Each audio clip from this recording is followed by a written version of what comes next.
I remember, well, he was in Hollywood and shot some fellow in the filling station that was trying to rob the filling station. So Audie always kept a gun, and he put his gun and shot the fellow. Well, he'd fit right in today, Ozzy. That's true.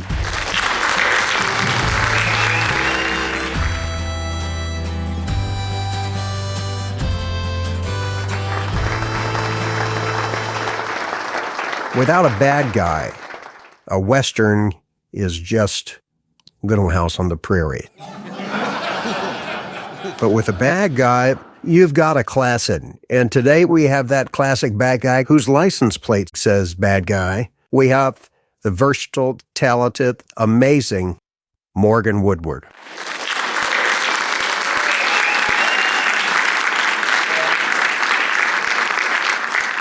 Earlier, we were talking about the University of Texas fraternity brothers you had. And Fess Parker, of course, was one of those. Did he help you in getting your first film role? So, of course, he introduced me to Walt Disney. There was a little debate about what your first film role was. What was it? The Great Love of Loaded Chicken. Were you a bad guy in that? Yes. I was definitely a bad guy because I was a Southerner and a Confederate master. Those were the good guys. I'm from Florida. Come on. Well, I think they were good guys too. But my grandfather was in the Confederate Army. With Fess, when you were going to school, did he have any aspirations to be an actor? I didn't know it at the time, but it was a deep, dark secret within Fess's bosom that he wanted to be an actor. Was he the first of your fraternity brothers then that drifted to Hollywood? Yes, he was. Mm-hmm. He was. I had some very, very talented fraternity brothers. I love Fess, but Fess wasn't one of the most talented. He perhaps was the most popular. The camera liked him, okay? He was. Yes. He was. So your other fraternity brothers then, who also went into the business, who might they be? They didn't go into the business. They became doctors and pharmacists and businessmen. Now, didn't Pat Hingle and L.Q. Jones? Well, they were not my fraternity brothers. L.Q. was in a different fraternity, so was Pat Hingle. Did you know them on campus, though? Yeah, well, I knew L.Q. Mm-hmm. Because LQ was so loud. He never shut up. So everybody knew LQ because he was a cheerleader at the University of Texas. He cannot live that down. Well, he doesn't have to. He still has the biggest mouth of all. Well, after... I hope he's not here tonight. He's sitting with Paul Brenniger back there. I've known LQ. And we're best of friends. I've known him for 65, 70 years. And we really put each other down every time we see each other. Speaking of putting each other down, putting people down, I don't want to be immodest, but these very nice people that I helped up here, they're very indebted to me. I use them, when I say I use them, they use me a lot.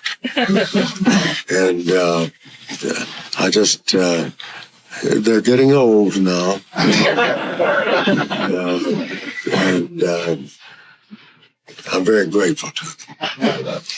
Well, speaking of age, Morgan is 91 years old.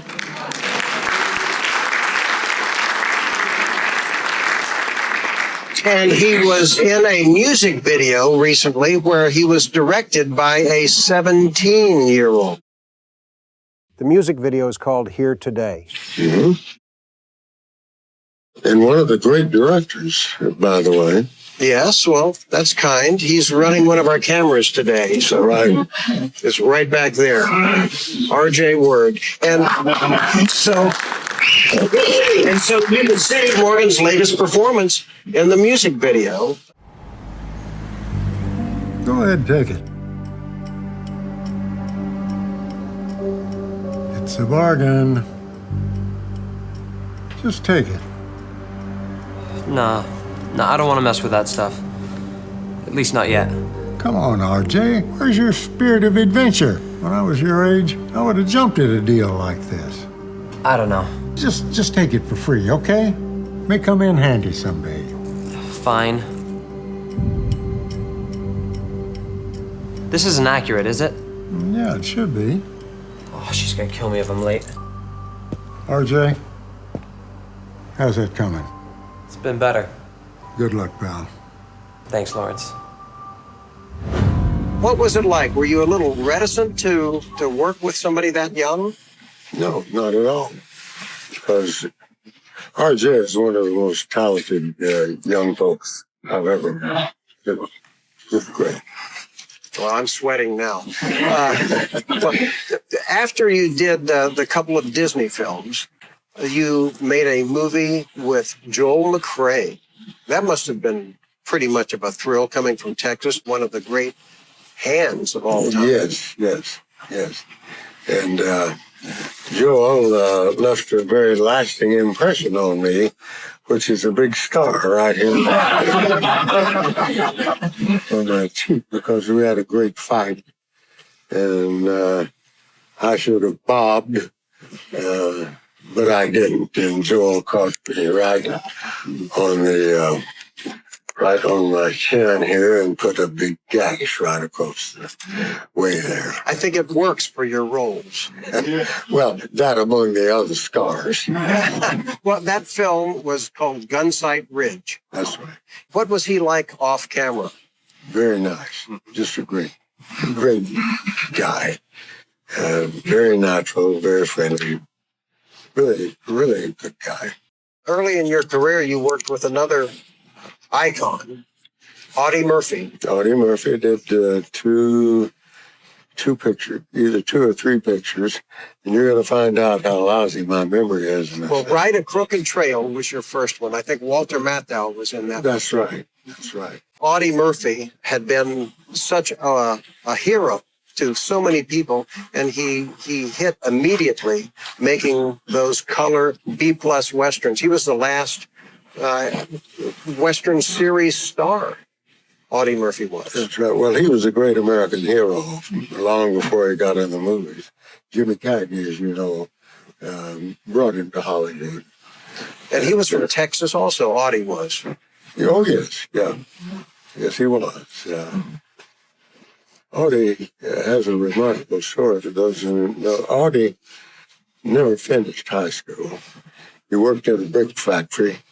Innately a very smart man, a very canny, smart man. Had to be to stay alive with what he went through in World War II.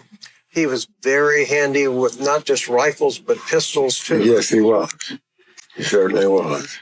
I remember while he was in Hollywood, he shot some fellow in a filling station that was trying to rob a filling station. So Audie always kept a gun, and he pulled his gun and shot this guy.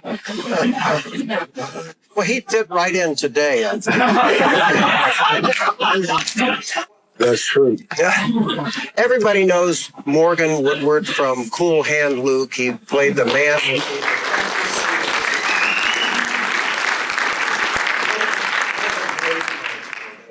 I never missed a line. Wait a minute, I don't remember any lines you had in that film. Not a single one. But you didn't miss Paul Newman with your rifle. That's right. Yeah. That's right. And you also did 19 episodes of Gunsmoke. That's right. Some of the classic shows. I remember one, Whispering Tree, with John Saxon, who comes out of prison. He's married to Jackie Scott. Right. And he's hidden his loot before he was sent to prison by a tree. Now the tree's gone. Jacqueline Scott is one of the most underrated actresses in Hollywood. I don't know whether she's there or not, or here. She certainly is there, and I wish she were here. She's a marvelous actress. Now, in scenes together with her, what makes her such a good actress? She absolutely inhabits the part that she does. She is she's not playing a part. She is the part, and I like that. I like that a lot because people have asked me, you know, how I develop a character. Well, I develop a character by reading the script 1,000 times and trying to learn every line in the script.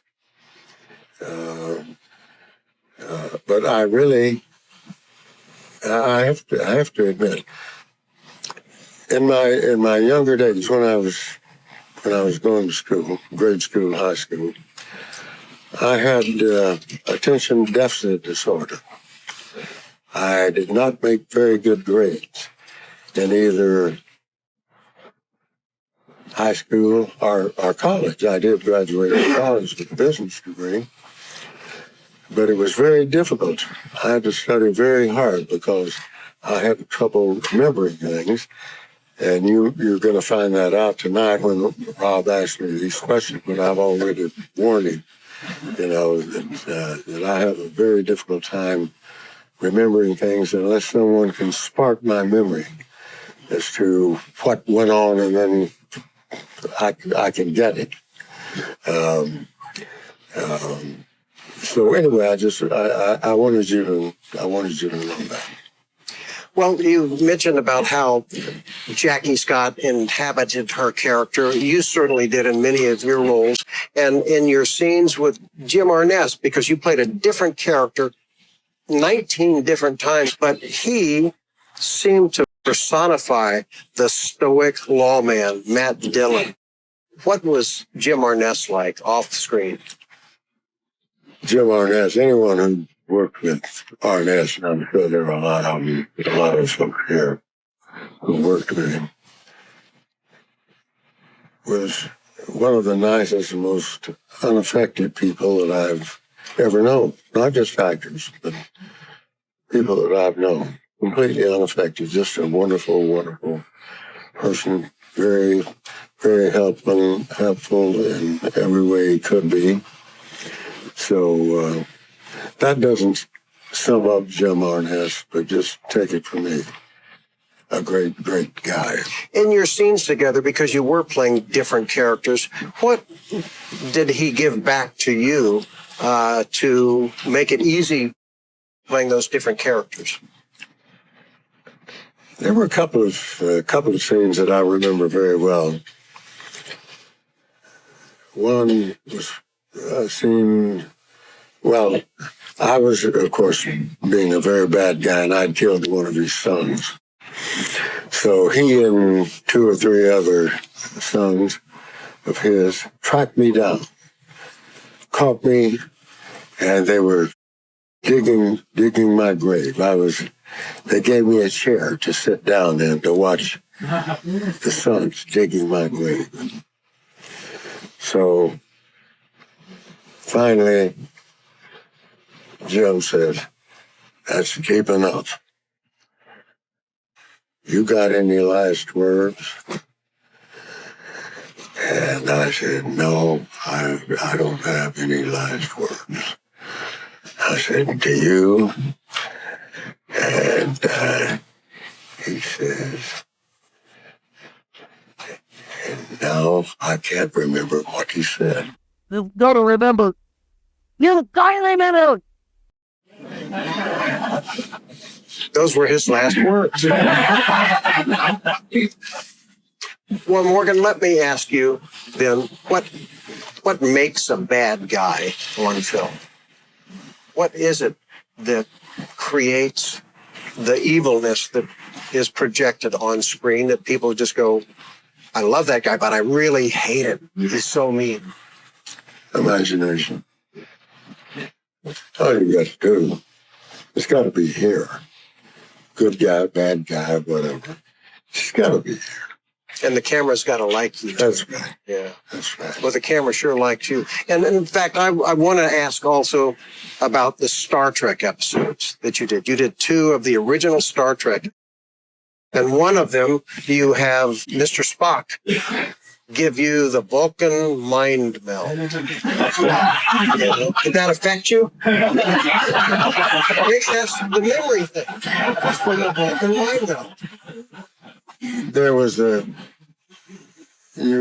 some of you may recall if you saw this, I played Dr. Simon Van Gelder, who had been a prisoner on this island with this evil doctor, and he was making my mind a vacuum by the neural neutralizer. How did I remember that? And I have to confess that I've never gotten over it.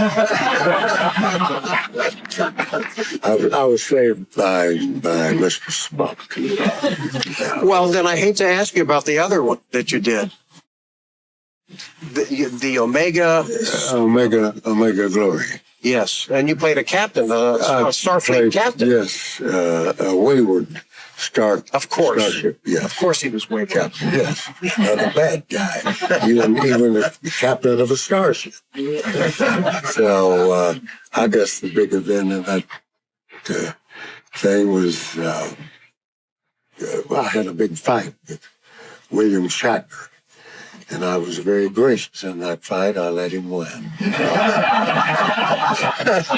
I tried to get him with a knife, but William Shatner overcame me.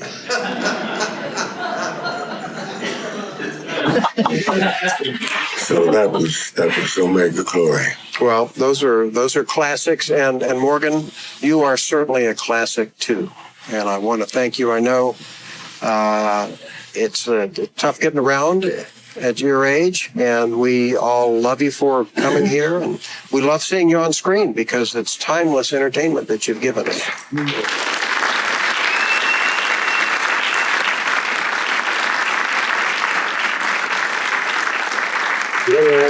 I wish I could remember that line because it would give you a great laugh.